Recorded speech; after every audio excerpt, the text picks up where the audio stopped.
I, 26 OF, stood there in my wedding dress, holding a glass of champagne I suddenly wanted to throw. My new husband, Liam, was beside me, his hand on my back. He was smiling, but his smile was starting to look a little tight. In front of us, my maid of honor, who was also my cousin Sophie, was giving her toast. Her voice was sweet, almost like honey, but the words were pure poison. She had just said the one thing that could stop a wedding reception dead in its tracks. I'm so happy the bride got her husband back from me. The room went quiet. Not just quiet, but a thick, heavy silence that felt like a physical weight. I could feel hundreds of pairs of eyes on me. On Liam, on Sophie. My heart was pounding in my ears, a frantic drumbeat against the sudden stillness. I tried to make my face a blank mask, but I could feel the blood draining from it. I felt cold, even in the warm, crowded hall. And then she did it. The thing that turned a terrible, malicious joke into something much, much worse. Sophie lifted her glass a little higher, a triumphant little smirk playing on her lips, and she looked directly at my mother. My own mother, sitting at the table right in front of the head table. My mother met her gaze, and she smiled. It wasn't a big smile. It was tiny, almost imperceptible. A little lift at the corner of her mouth. But it was there. It was a smile of shared victory. A smile of conspiracy. I froze. Everything inside me just stopped. The air in my lungs, the blood in my veins, the frantic thoughts in my head. It was like a switch had been flipped, plunging me into a dark, cold place. In that single, silent moment, 1,000 little things from the past few years clicked into place. All the times my mother had praised Sophie a little too much. All the times she had subtly criticized Liam or me or our relationship. All the helpful suggestions that seemed designed to create friction between us. It was all there, in that one tiny, secret smile. Liam squeezed my back. "What is she talking about?" he whispered, his voice low and confused. He was looking at Sophie, not at my mother. He hadn't seen the smile. He didn't understand. I couldn't answer him. I couldn't speak. I just stood there, my world tilting on its axis. The toast wasn't just a mean-spirited jab from a jealous cousin. It was a message. It was a declaration. And my mother was in on it. My own mother, on my wedding day, was part of a plot to humiliate me. The champagne glass in my hand felt impossibly heavy. The beautiful white dress felt like a costume for a play I didn't know I was in. The happy celebration felt like a carefully constructed lie. And I was the punchline. The silence stretched on for what felt like an eternity. Then, someone, probably one of Liam's uncles, coughed loudly. A few people started to clap, slowly and awkwardly, as if they weren't sure what they were supposed to do. Sophie just beamed, taking the scattered applause as if she'd just delivered the most heartwarming speech in history. She took a delicate sip of her champagne and sat down, her eyes still twinkling with malice. Liam turned to me fully, his face a mask of concern and confusion. "Are you okay? What was that?" he asked. I finally managed to take a breath. It felt ragged and shallow. "I don't know," I lied, because saying, "I think my mother and my cousin just declared war on our marriage," sounded insane, even to me. But in my gut, in that cold, frozen place deep inside me, I knew it was true. The party continued around us. Music started playing again. People started talking and laughing, trying to pretend that the horrible, awkward moment hadn't happened. But it had happened, and it had changed everything. My wedding day was no longer the happiest day of my life. It was the day I realized I had an enemy I never knew existed, and she was sitting right there, smiling at me from the front table, looking for all the world like a proud mother of the bride. The rest of the reception passed in a blur. I went through the motions. I cut the cake. I had my first dance with Liam. I smiled for pictures. But it was all a performance.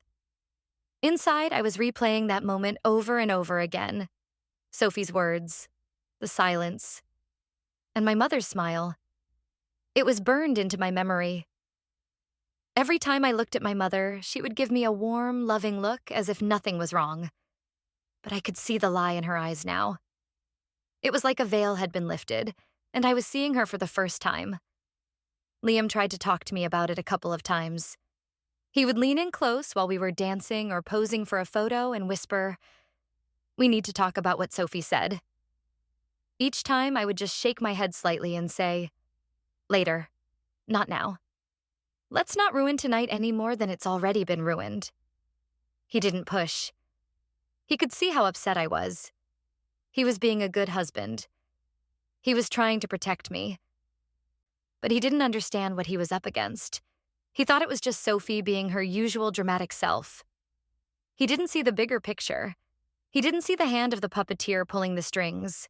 When the night was finally over and we were in the car heading to our hotel, the silence between us was heavy.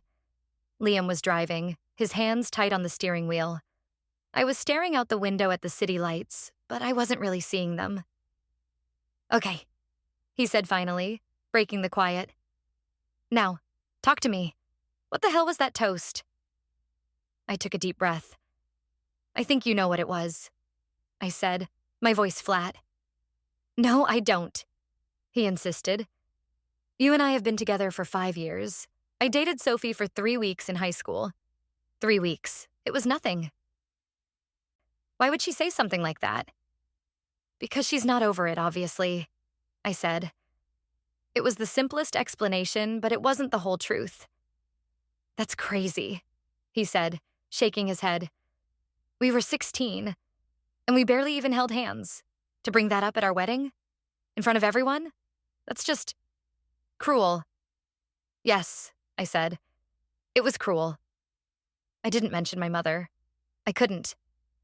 I didn't have any proof, just a feeling, just a tiny, devastating smile. If I told him what I suspected, he would think I was the crazy one. He would think I was being paranoid. He loved my mother. He always talked about how lucky he was to have such a wonderful mother-in-law. How could I tell him that his wonderful mother-in-law was trying to destroy us?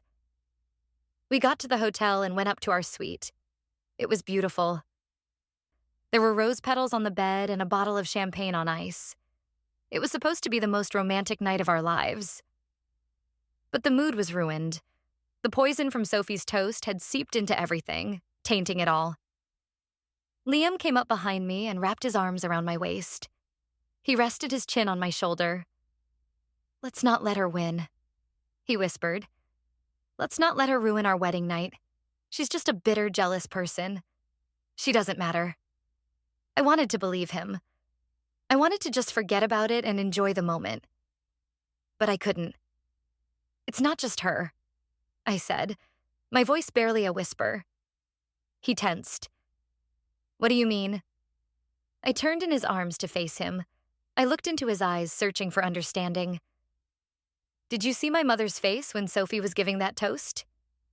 He frowned. "No. I was looking at Sophie, then at you. Why?" She smiled, I said. "When Sophie said that line about getting you back from her, my mom looked right at her and she smiled." Liam pulled back, a look of complete disbelief on his face. "What?" "No, you must have imagined that. Your mom loves you. She loves us. Why would she do something like that?" "I don't know," I said, my voice breaking. "But I saw it, Liam.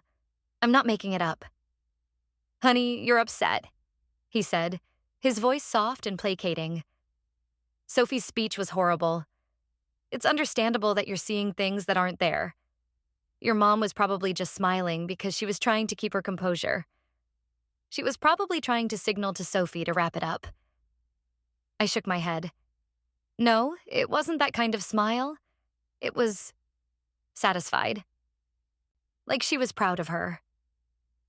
He sighed, running a hand through his hair. "Look, can we please just drop this for tonight? It's our wedding night. We can deal with your cousin and your mom's weird smile tomorrow. Or next week, or never. Right now, I just want to be with my wife." He was trying to be sweet. He was trying to fix things, but he was dismissing me. He was telling me that what I saw wasn't real. He was siding with my mother, even without realizing it. I felt a fresh wave of despair wash over me. I was alone in this. Okay, I said, my voice hollow. Okay, Liam. I let him lead me over to the bed. I let him help me out of my wedding dress. I went through the motions, just like I had at the reception. But my heart wasn't in it. As my new husband held me in his arms, all I could see was my mother's smile. And I knew, with a certainty that chilled me to the bone, that this was only the beginning. Our honeymoon was in Hawaii. It was supposed to be 2 weeks of paradise, but it felt more like a prison. Liam was trying so hard to make everything perfect. He planned romantic dinners, long walks on the beach, and exciting excursions. He was attentive and loving, constantly telling me how much he loved me and how happy he was to be my husband. But there was a wall between us, the wall that Sophie's toast had built. We never talked about it again after that first night. It was an unspoken agreement. We were going to pretend it never happened. We were going to pretend that our perfect new life together hadn't started with a crack in its foundation. But I couldn't pretend. Every time Liam's phone buzzed, my stomach would clench. I would watch him out of the corner of my eye, trying to see who was texting him. Was it Sophie? Was it my mother? He would always smile and put his phone away, but the seed of doubt had been planted. One afternoon, we were lounging by the pool. Liam had gone to get us some drinks. His phone was on the table beside me. It buzzed. I glanced at it. The screen lit up with a message from Sophie. Hope you're having fun. Don't forget about our little secret. My blood ran cold. A secret? What secret? I wanted to grab the phone and read the rest of the message. I wanted to confront Liam right then and there. But I didn't. I just sat there, my hands trembling until he came back with our drinks. He picked up his phone, saw the message, and his face tightened for a fraction of a second before he smoothed it into a neutral expression. He quickly typed a reply and put the phone back down. Who was that? I asked, trying to keep my voice casual. Oh, just my mom, he lied, asking if we're having a good time. He lied to me. He lied right to my face. My heart felt like it was going to break. Not only was he keeping secrets with my cousin, but he was lying to me about it. I didn't say anything. I just nodded and took a sip of my drink. The sweet, fruity cocktail tasted bitter in my mouth. I knew then that I couldn't ignore this anymore. I had to find out what was going on. I had to know what secret they were keeping. And I had a terrible feeling that my mother was right in the middle of it. When we got back from our honeymoon, the first thing I did was go to my parents' house. I told Liam I was going to pick up some of my things that were still there. It was a lie. I was going on a fishing expedition. My mother greeted me at the door with a big hug. Welcome back, sweetie. How was Hawaii? Did you have the most amazing time? She gushed. It was nice, I said, pulling away from her. Just nice? She asked, her brow furrowed with fake concern. Is everything okay? Everything's fine, Mom, I said. I just came to get my old photo albums. It was the first thing I could think of. I didn't know what I was looking for, but I had to start somewhere. Oh, of course, she said.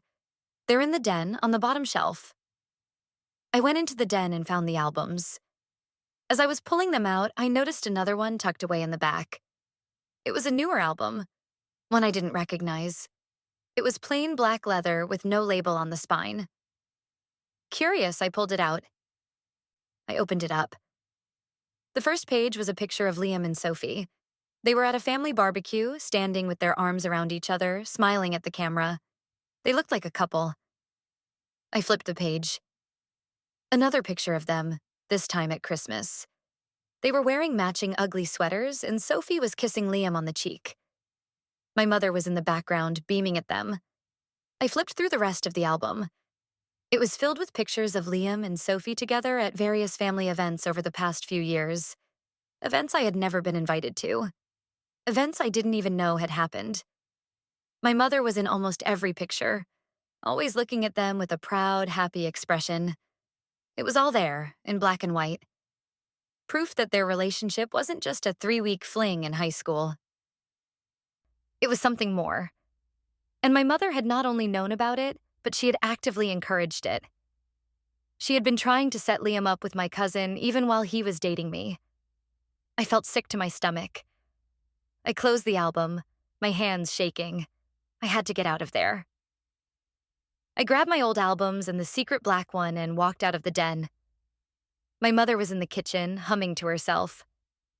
"Find everything okay, sweetie?" she asked cheerfully. I couldn't even look at her.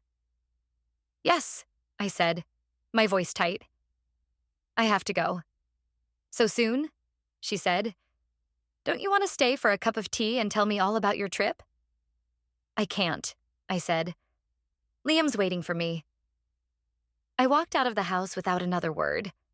I got in my car and drove away, the black photo album sitting on the passenger seat like a ticking time bomb. I didn't know what I was going to do, but I knew one thing for sure. The lies and the secrets were all about to come out, and I was going to be the one to expose them. That night, I waited until Liam was in a good mood.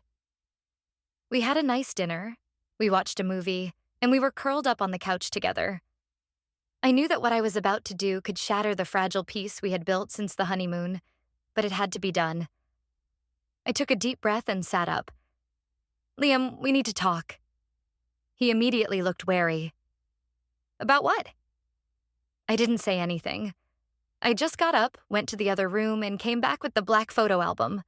I placed it on the coffee table in front of him. "What's this?" he asked. "Open it," I said. He hesitated for a moment, then he opened the album. He saw the first picture of him and Sophie, and his face went pale. He slowly flipped through the pages, his expression growing more and more grim. When he was done, he closed the album and looked at me. His eyes were filled with a mixture of guilt and confusion. "Where did you get this?" he asked, his voice quiet. "At my parents' house," I said. "It was hidden on the bookshelf." "Why didn't you tell me, Liam? Why didn't you tell me that you and Sophie were so close? That my mother was pushing you together?" He ran a hand over his face. "It's not what it looks like," he said. "Isn't it?" I shot back, my voice rising. "It looks like you had a whole other life with my family that I knew nothing about. It looks like you were dating my cousin behind my back. It looks like my mother was trying to replace me with her." "No, that's not what happened," he insisted. "Look, a few years ago when you and I were going through that rough patch, we took a little break, remember? It was only for a couple of weeks. During that time, your mom started inviting me to family things. She said she didn't want me to feel pushed out of the family just because we were having problems. Sophie was always there. And things got a little blurry. We hung out a few times. Maybe there was a little bit of a spark, but nothing ever happened. I swear. And as soon as you and I got back together, it stopped. I told Sophie that we were just friends, and that was it." "And the secret she texted you about on our honeymoon?" I demanded. "What was that?" He winced. That was about this, about the pictures. She told me your mom had made an album. She said it was her little joke. We were supposed to tell you about it together, as a funny story about our past. But we never found the right time. And then, the wedding toast happened. And I knew it wasn't a joke anymore." I stared at him, my heart aching. I wanted to believe him. I really did. But the lies were piled so high it was hard to see the truth. "So you lied to me," I said, my voice flat. "You lied about the text message. You lied about your relationship with Sophie. You've been lying to me for years." "I didn't want to hurt you," he said, his voice pleading. "I knew it would look bad. I knew you would be upset. I was trying to protect you." "Protect me?" I scoffed. "Or protect yourself. You let my mother and my cousin manipulate you. You let them disrespect me and our relationship. You stood by and did nothing while they tried to tear us apart. And now you're telling me you did it to protect me? That's the biggest lie of all. Tears were streaming down my face now. I felt so betrayed, so foolish. I had trusted him completely, and he had been keeping this huge secret from me. "I'm sorry," he said, his voice thick with emotion. "I am so, so sorry. I was stupid. I was weak. I should have told you everything from the beginning. But I love you. You have to believe that. I never wanted to be with Sophie. I have only ever wanted you." He reached for my hand, but I pulled away. "I don't know what to believe anymore," I said. "I need some time. I need to think." I got up and went to our bedroom, closing the door behind me. I could hear him on the other side, begging me to come out and talk to him. But I couldn't. I needed to be alone. I needed to figure out what I was going to do. My marriage was barely 2 weeks old, and it was already falling apart. And it was all because of the two people I should have been able to trust the most: my mother and my cousin. I knew then that I couldn't just let this go.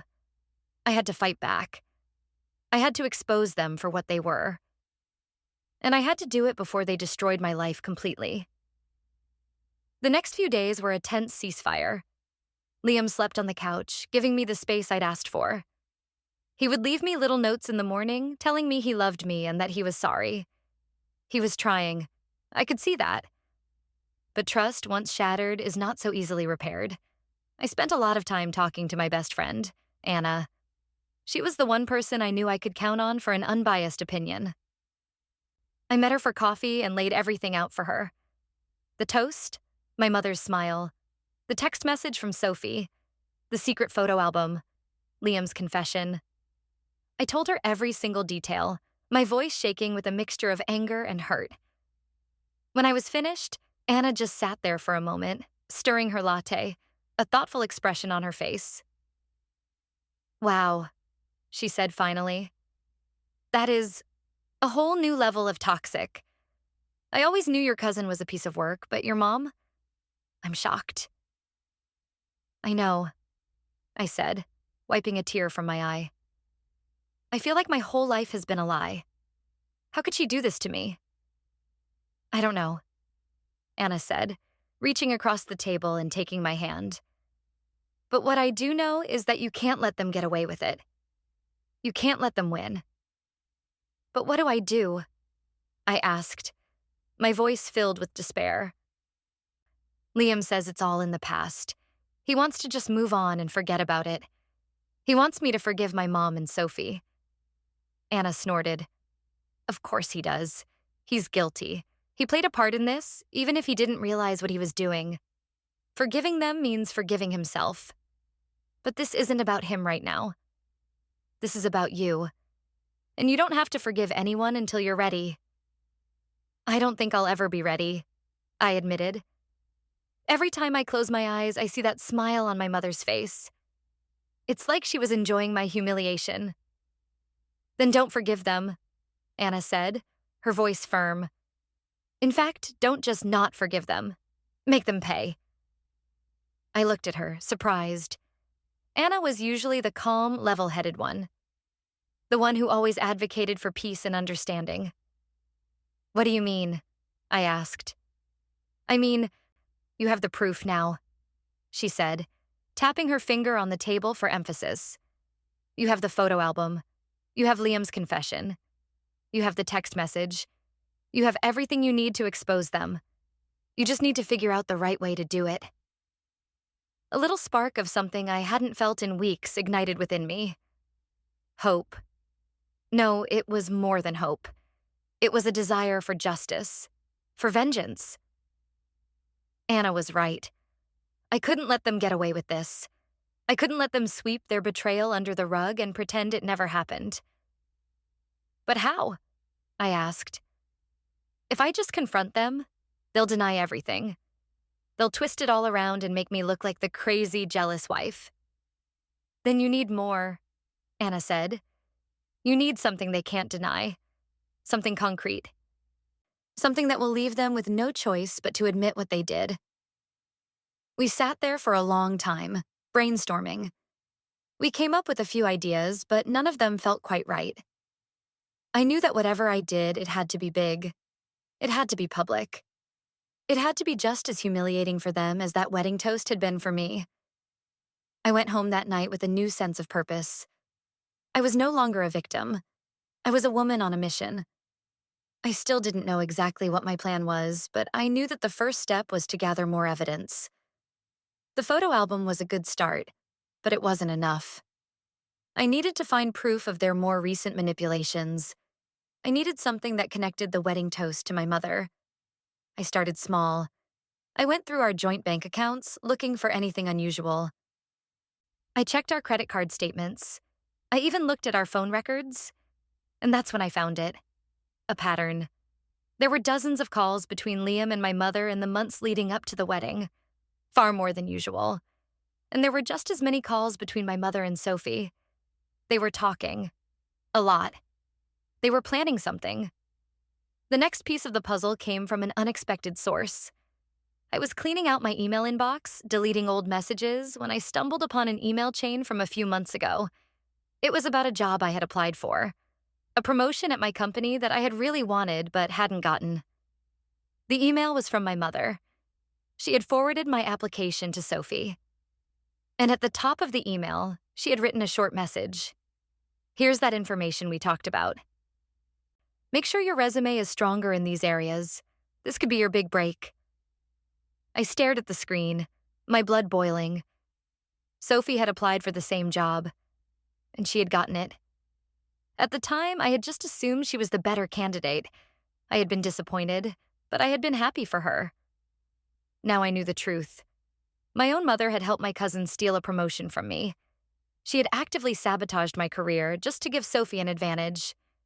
It was more than just meddling in my love life. This was a whole new level of betrayal. This was a pattern of behavior. My mother was systematically trying to undermine every aspect of my life, all while pretending to be my biggest supporter. I printed out the email. I added it to my growing file of evidence. I now had the photo album, the phone records, and the email. It was a damning collection, but it still wasn't enough. I needed the smoking gun. I needed something that would prove, beyond a shadow of a doubt, that my mother was the mastermind behind all of it. And I had a feeling I knew where to find it. My parents had a joint computer in their home office. My mother used it for everything. Paying bills, emailing friends, storing photos. I knew that if there was any more evidence to be found, it would be on that computer. The only problem was getting access to it. I waited a few days, letting my anger cool into a cold, hard resolve. Then I called my mother. I put on my best, dutiful daughter voice. "Hi, Mom," I said, keeping my tone light and breezy. "I was wondering if you and Dad are going to be home on Saturday. I wanted to come over and make you guys dinner. A little thank you for everything you did for the wedding." The lie tasted like ash in my mouth, but I forced myself to say it. "Oh, sweetie, that's so thoughtful of you," she gushed. "But your father and I are going to be out all day on Saturday. We're going to that antique fair upstate, remember?" "Oh, that's right," I said, pretending to be disappointed. "I completely forgot." "But the house will be empty if you want to come over and use the kitchen," she offered. "You could cook here and then bring it over to your place for you and Liam. It would be a nice surprise for him." It was perfect. She was practically handing me the keys to the castle. "That's a great idea, Mom," I said. "Thanks. I'll probably come over around noon." "Wonderful," she said. "We'll see you on Sunday then." "Love you." "Love you too," I said, and hung up the phone. My heart was pounding. The plan was in motion. On Saturday, while my parents were out hunting for antiques, I would be hunting for the truth. And I had a feeling I was about to find something that would blow this whole conspiracy wide open. On Saturday morning, I told Liam I was going to my parents' house to cook. He offered to come with me, but I told him I wanted to do it myself. I wanted it to be a surprise. He bought the lie without a second thought. He was still trying so hard to make things right between us. He was eager to believe that I was also making an effort. I got to my parents' house just before noon. The silence was eerie. I had spent my entire childhood in this house, but now it felt like a stranger's home. It felt like enemy territory. I went straight to the office. The computer was on, in sleep mode. I jiggled the mouse and the screen came to life asking for a password. I felt a moment of panic. What if I couldn't get in? But then I remembered. My mom always used the same password for everything. It was the name of her first pet, a cat named Sunshine. I typed it in. The computer unlocked. I was in. I didn't know where to start. I felt a wave of guilt wash over me. I was invading my mother's privacy. But then I thought about what she had done to me. The lies, the manipulation, the smile at my wedding. The guilt vanished, replaced by a cold determination. I started with her email. I spent over an hour scrolling through her sent messages, her drafts, her trash folder. I found a few more suspicious emails between her and Sophie, mostly about the job promotion and some other small, petty acts of sabotage. But there was no smoking gun. Nothing that explicitly laid out their plan. I was starting to feel discouraged. Maybe I had been wrong. Maybe there was nothing else to find. I was about to give up when I noticed a folder on the desktop labeled Finances. I clicked on it. It was filled with spreadsheets and documents related to my parents' bills and investments. Boring stuff. But then I saw a subfolder. It was labeled Wedding. My heart started to beat faster. I opened the folder. It was filled with all the documents related to my wedding. Contracts with vendors, invoices, payment confirmations. My mother had handled a lot of the finances for the wedding. My parents had been generous enough to pay for a large portion of it. And I had given my mother the money from my own savings to cover the rest. I had trusted her completely. I started opening the files one by one. Everything seemed to be in order. The contract with the caterer, the invoice from the florist, the receipt from the bakery for the cake. And then I saw it. A file named Caterer Payment Final. I opened it. It was a confirmation of a wire transfer. The amount was correct. The date was correct. But the account it had been paid from, it wasn't my parents' account. And it wasn't my account. It was an account I didn't recognize. I looked closer at the account details. The name on the account was Sophie. I couldn't breathe. I stared at the screen, trying to make sense of what I was seeing. My mother had taken the thousands of dollars I had given her for the caterer and had Sophie pay the bill instead. But why? What happened to my money? I frantically searched the wedding folder for any other clues. And then I found another file, tucked away at the bottom of the list. It was a spreadsheet. The file name was Project Payback. My hand was trembling as I clicked on it. The spreadsheet opened. It was a detailed ledger. On one side was a list of investments. On the other side was a list of returns. The first investment was listed as caterer money from C. C was me. The amount was exactly what I had given my mother. And the returns? It was a list of purchases. A designer handbag for Sophie. A down payment on a new car for Sophie. A trip to Europe for Sophie. My money, my hard-earned savings. My mother had stolen it from me and given it to my cousin. But it was the notes section at the bottom of the spreadsheet that made me feel truly sick. It read, Phase 1 complete. C is now financially dependent on L. This will create marital stress and increase L's reliance on our family for support. Phase 2, emotional isolation. Continue to position S as the more stable, successful partner. Goal, separation within 1 year. I felt the room spin. It was all there. The entire diabolical plan. It wasn't just about jealousy or petty revenge. It was a calculated, long-term strategy to destroy my marriage. They had stolen my money to make me financially vulnerable. They had stolen my job to make me professionally insecure. And they had used Liam's past with Sophie to make me emotionally unstable. The wedding toast wasn't the beginning. It was just one small move in a much larger, more sinister game. And my own mother was the one keeping score.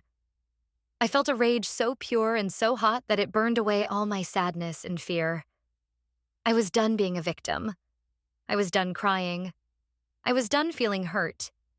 Now I was just angry, and I was going to make them pay for what they had done. I saved a copy of the Project Payback spreadsheet onto a flash drive. I took a picture of the wire transfer confirmation with my phone. I had my smoking gun. I had everything I needed to burn their whole world to the ground. I closed all the files and shut down the computer. I walked out of the office and into the kitchen. I looked at the groceries I had brought, the ingredients for the thank you dinner I was supposed to be making. I picked up the bag, walked outside, and threw it in the trash. There would be no thank you dinner. There would be no more pretending. The war had been declared on my wedding day. Now, it was time for me to fight back. When I got home, Liam was on the couch, watching TV. He looked up when I came in, a hopeful smile on his face. "Hey, you're back early," he said. "How was it? Does the house smell like your mom's amazing roast chicken?" I didn't smile back. I walked over to the coffee table and put the flash drive down in front of him. "What's this?" he asked, his smile faltering. "It's the truth," I said, my voice cold and hard. The real truth, not the watered down, "I didn't want to hurt you" version you gave me last week. I told him to plug the flash drive into his laptop.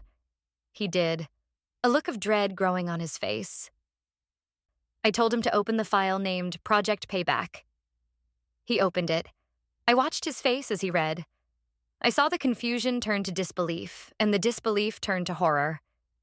He scrolled through the list of transactions, his eyes wide.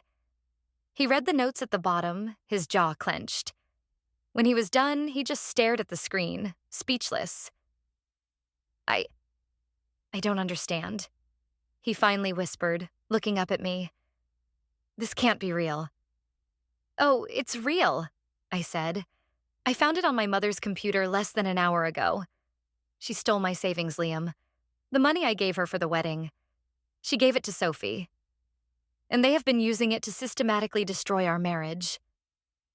I showed him the picture of the wire transfer, the proof that Sophie had paid the caterer. I explained the email about the job, the secret photo album, the phone calls. I laid out the entire conspiracy, piece by piece, with the cold, hard evidence to back it up. He listened to it all, his face growing paler with each new revelation. When I was finished, he looked utterly broken. "I can't believe it," he said, shaking his head. "Your mom, she was always so nice to me. She treated me like a son. Why would she do this?" "Because she never thought I was good enough for you," I said, the bitter truth finally coming out. "She always wanted you to be with Sophie. She wanted to keep you in the family, but with a different wife. A wife she could control." He stood up and started pacing the room, running his hands through his hair. "I am so stupid," he said, his voice filled with self-loathing. "I let them play me. I let them manipulate me. I believed all their lies." He stopped pacing and turned to face me, his eyes filled with tears. "I am so sorry," he said, his voice cracking. "I am so, so sorry. I should have listened to you. I should have believed you. Can you ever forgive me?" I looked at him, my husband of just a few weeks, and for the first time since this whole nightmare began, I felt a flicker of hope. He wasn't defending them anymore. He wasn't making excuses. He finally saw the truth. He was finally on my side. "I don't know," I said honestly, "but we can figure that out later. Right now, we have a bigger problem. We have to decide what we're going to do about them." A new look came into his eyes. The hurt and confusion were replaced by a steely resolve, the same resolve I had been feeling all afternoon. "No," he said, his voice firm.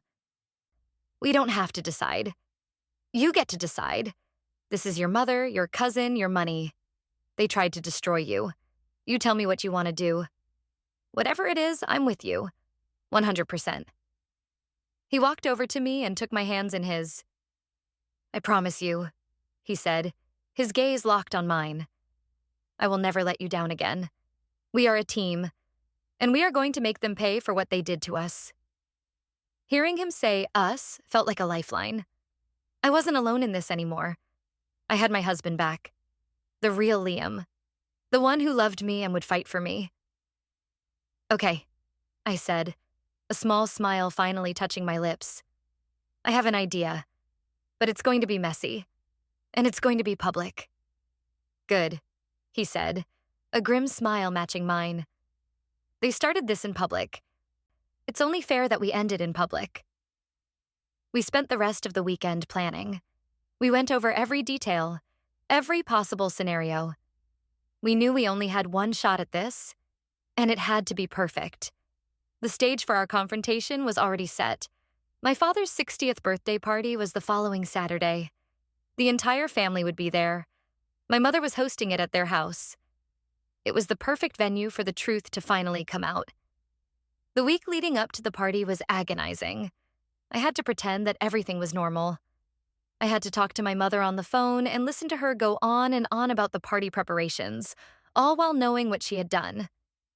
I had to text with Sophie and pretend to be excited to see her, all while picturing her spending my stolen money. It was the hardest thing I had ever had to do. Liam was my rock. He supported me every step of the way. He helped me rehearse what I was going to say.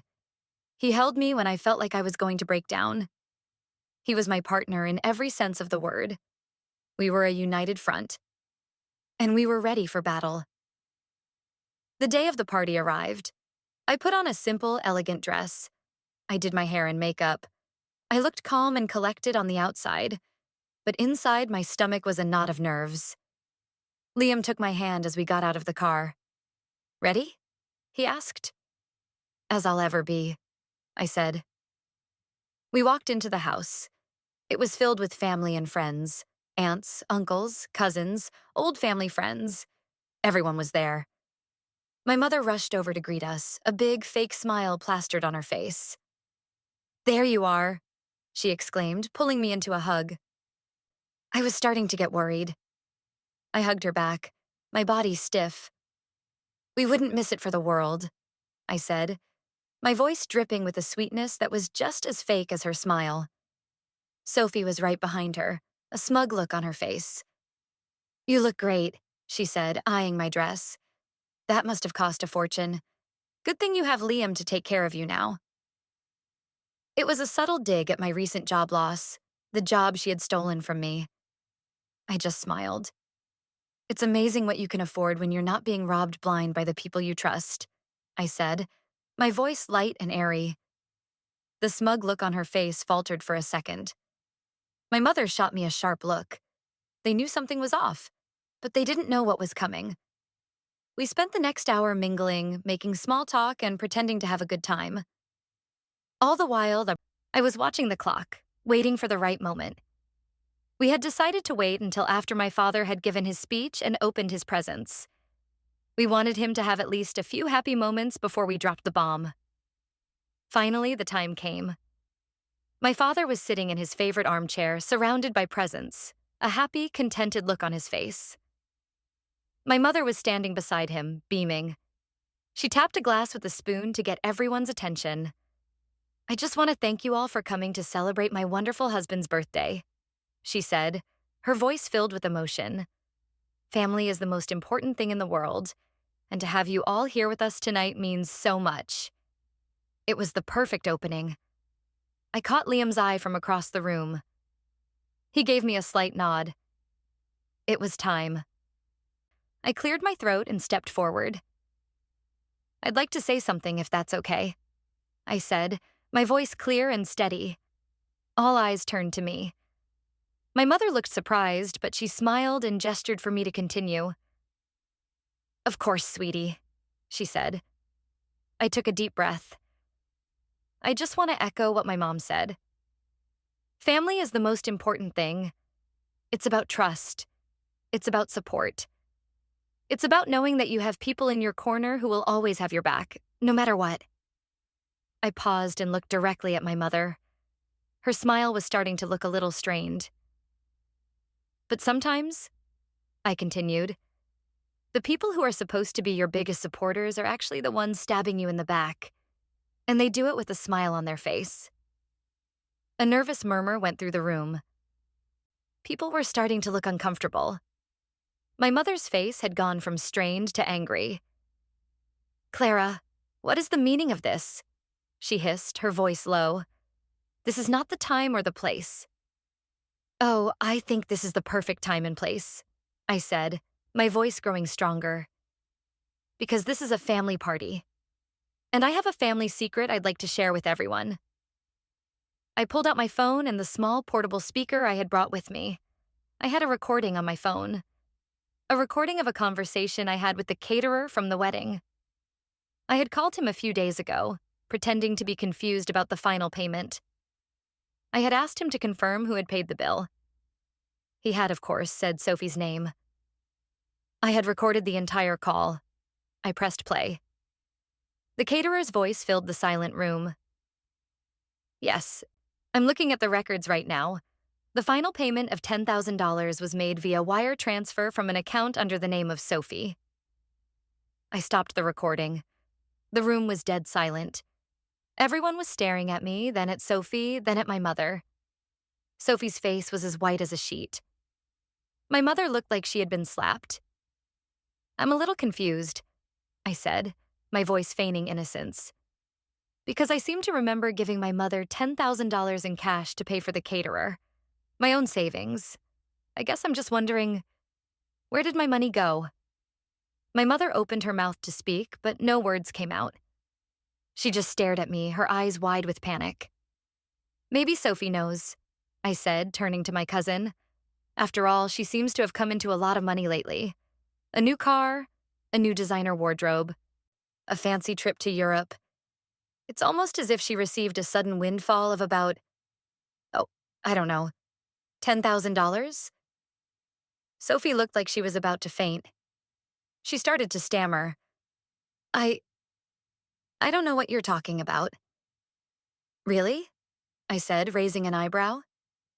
"Because I have a spreadsheet that says otherwise. A spreadsheet from my mother's computer. It's called Project Payback. And it details, in very specific terms, how my mother stole my money, gave it to you, and how the two of you have been working together for the past year to systematically destroy my marriage." I had printed out copies of the spreadsheet.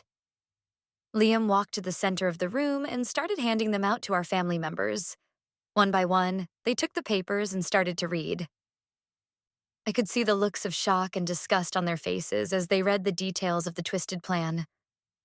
My father was the last one to get a copy. He read it slowly, his face growing darker with every word. When he was done, he looked up at my mother. The happy, contented man from a few moments ago was gone. In his place was a man I had never seen before. A man filled with a cold, quiet rage. "Helen," he said, his voice dangerously low. "Is this true?" My mother finally found her voice. "No, of course not," she cried, turning to the room full of horrified faces. "She's lying. She's making it all up. She's always been jealous of Sophie. She's just trying to cause trouble." It was her last, desperate attempt to control the narrative, to make me look like the villain. But I was ready for it. "Am I?" I said calmly. "Then maybe you can explain this." I had one more piece of evidence, and it was the most damning of all. I had set up a secret voice recorder in my parents' living room a few days prior. I had called my mother and told her that Liam and I were having a huge fight, that I thought he might leave me. I knew she wouldn't be able to resist gloating about it with Sophie. I had retrieved the recorder that morning, and it had captured everything. I pressed play on my phone again. This time it was my mother's voice that filled the room. "It's finally working, Sophie. She's falling apart. Liam called me this morning asking for advice. He said she's been paranoid and accusatory. I told him to be patient, but that he deserved to be happy. I planted the seed. Another few weeks and he'll be all yours." Then, Sophie's voice, full of triumphant glee. "I can't believe it. After all this time. You were right, Aunt Helen. You always know what's best." The recording ended. The silence that followed was absolute. It was the sound of a family breaking apart, the sound of lies being exposed, the sound of two evil women finally getting what they deserved. No one looked at me anymore. All eyes were on my mother and Sophie. They were trapped. There were no more lies to tell, no more excuses to make. The truth was out there for everyone to hear. My mother's face crumpled. She looked at my father, her eyes pleading. "David?" she began. He just shook his head, a look of utter disgust on his face. "Don't," he said, his voice like ice. "Just don't." He stood up and walked over to me. He put his arm around my shoulder and looked at the crowd of stunned family members. "I think you should all go," he said, his voice heavy with a pain that was deeper than anger. "The party's over." People started to leave one by one without a word. They couldn't even look at my mother or Sophie as they walked out. The shame and humiliation in the room was palpable.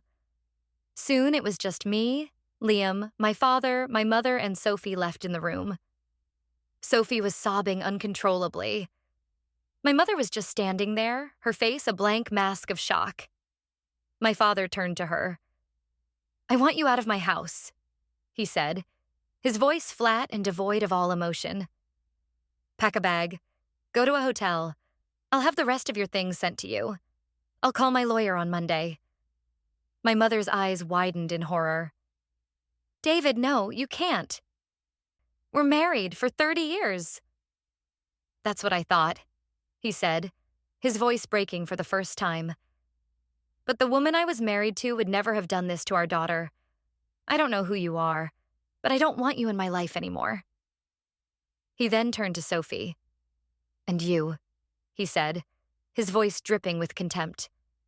"Get out, and don't ever come back. You are no longer welcome in this family." Sophie didn't need to be told twice. She practically ran out of the room, her sobs echoing behind her.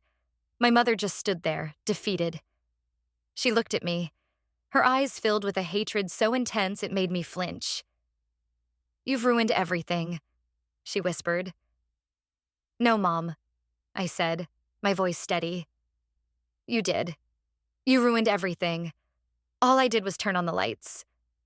She had no response to that. She just turned and walked out of the room, a broken woman. My father pulled me into a tight hug. "I am so sorry," he whispered into my hair. "I am so sorry I didn't see it." "It's not your fault, Dad," I said, hugging him back. "She fooled all of us." We stood there for a long time, the three of us, in the ruins of what was once our family. The fight was over. We had won. But it didn't feel like a victory. It just felt sad. In the weeks that followed, the fallout was immense. My father filed for divorce. He was true to his word. My mother was forced to move into a small apartment on the other side of town. I heard from my aunt that she had lost all her friends. No one wanted to be associated with her after what she had done. She was completely alone. Sophie was fired from her job. Apparently, when the story of what she had done got out, several of my coworkers went to management and complained. They didn't want to work with someone so deceitful. She was forced to move back in with her parents. Her reputation was ruined. As for me and Liam, we started to heal. The betrayal had left deep wounds, but we were determined to move forward. We went to couples counseling. We learned how to communicate better, how to be honest with each other even when it was hard. We slowly rebuilt the trust that had been broken. One day, about a month after the party, I got a check in the mail. It was from my father. It was for $10,000. In the memo line, he had written, "Your money, he's making her pay it all back." I knew he was talking about my mother and the money she had to give him in the divorce settlement. It wasn't about the money anymore, but seeing that check felt like a form of justice. It felt like a chapter was finally closing. Liam and I decided to use the money to take a second honeymoon. A real one. One that wasn't tainted by secrets and lies. We went back to Hawaii, to the same resort, but this time it was different. There were no secrets between us. No walls. Just love and trust and the promise of a better future. One evening, we were sitting on the beach watching the sunset. Liam turned to me, his eyes serious. "Do you think you'll ever talk to her again?" he asked. "Your mom?" I thought about it for a moment. I thought about all the years of manipulation, the lies, the betrayal, the pain she had caused. "No," I said, my voice firm. "I don't. Some things can't be forgiven. Some people don't deserve a second chance." He nodded, understanding. He took my hand and squeezed it. "I love you," he said. "I love you too," I said. We sat there in comfortable silence, watching the last sliver of sun disappear below the horizon. The past was behind us. The future was ours to create. And for the first time in a long time, I felt a sense of peace. The storm was over, and we had survived. We were stronger than ever, and we were ready for whatever came next, as long as we were together. The healing process was not linear. There were good days and bad days. Some days I would wake up and feel completely fine, ready to take on the world. Other days, a small memory would trigger the pain all over again, and I would find myself crying for no reason. Liam was always there for me on those days. He would hold me and let me talk, or just sit with me in silence if that's what I needed. He never once made me feel like I should be over it by now. He understood that the scars from my mother's betrayal would likely never fade completely. My relationship with my father entered a new phase.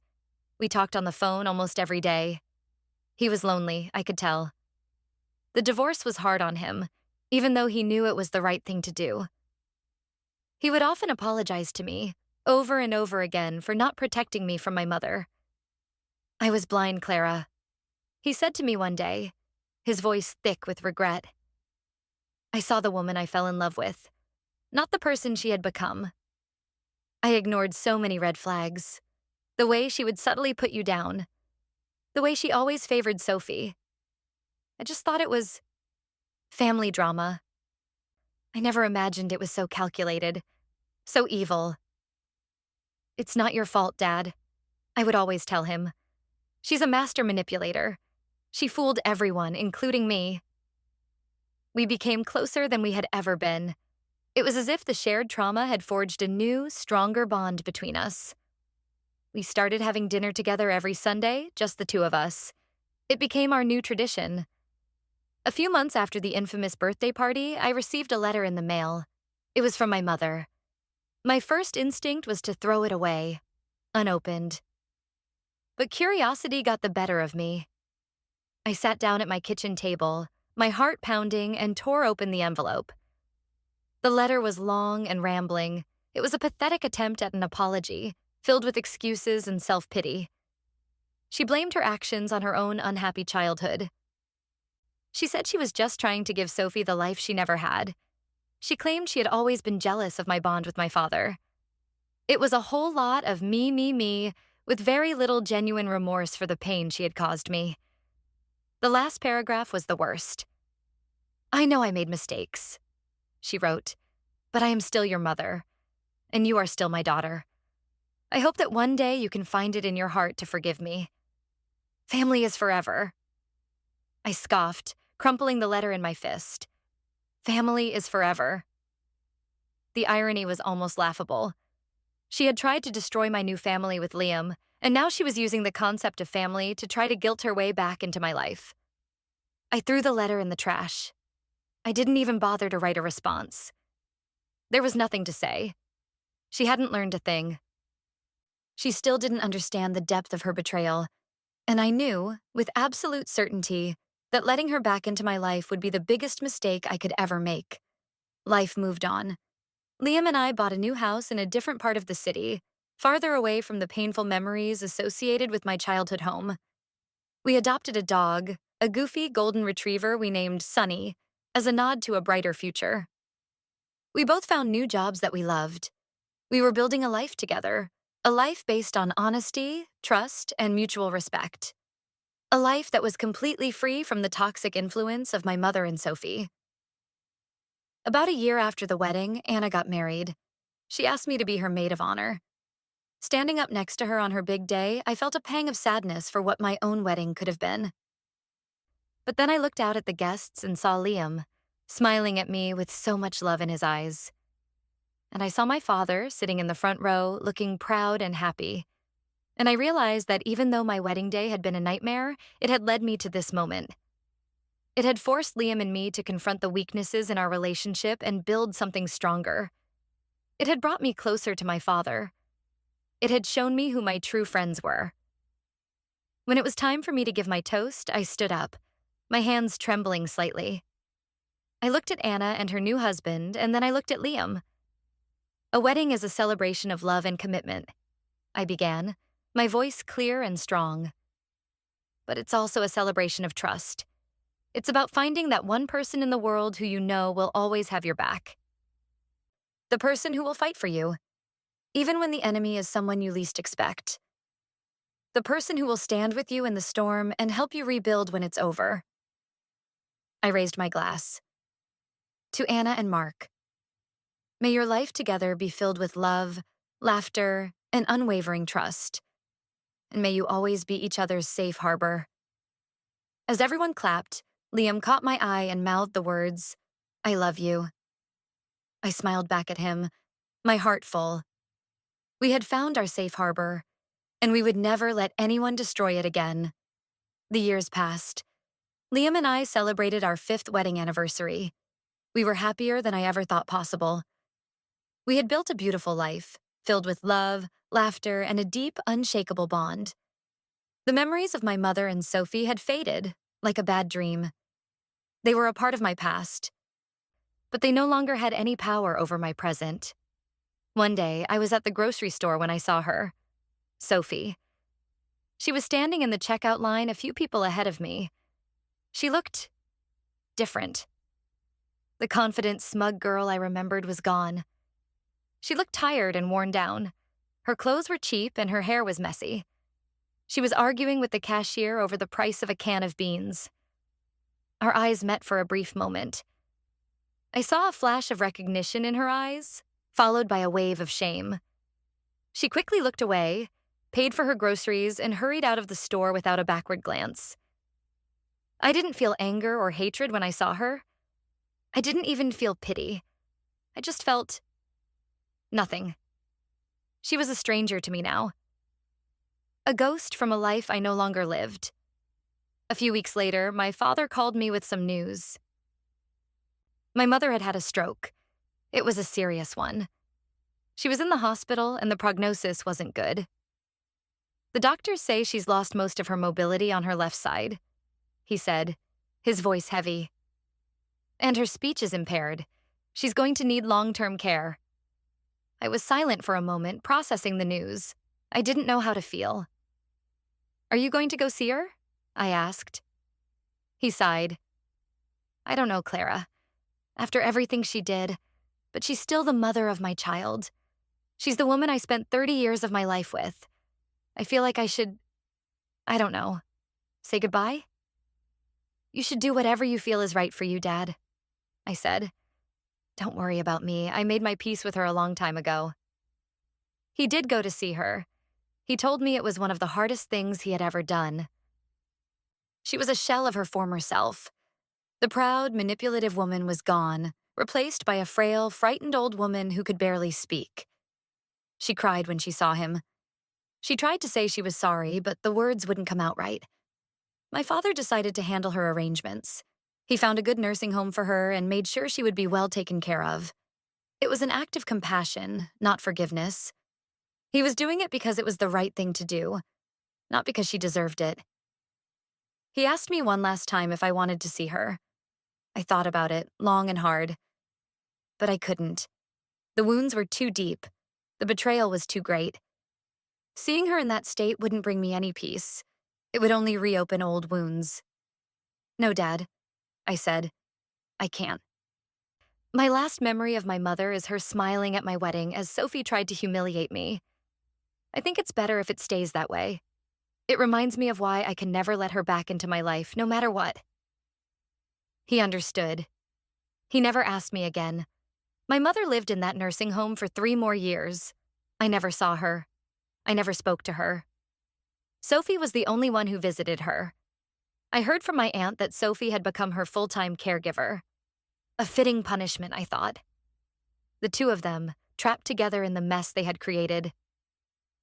When my mother finally passed away, my father called to tell me. I felt a strange sense of relief. A final closing of a painful chapter. I didn't go to the funeral. Liam and I went to the beach instead. We walked along the shore, holding hands, and watched the waves roll in. "Are you okay?" he asked. "I am," I said, and I meant it. I mourned the mother I thought I had a long time ago. Today just feels like the end of the story. And it was. The story of betrayal and revenge was over.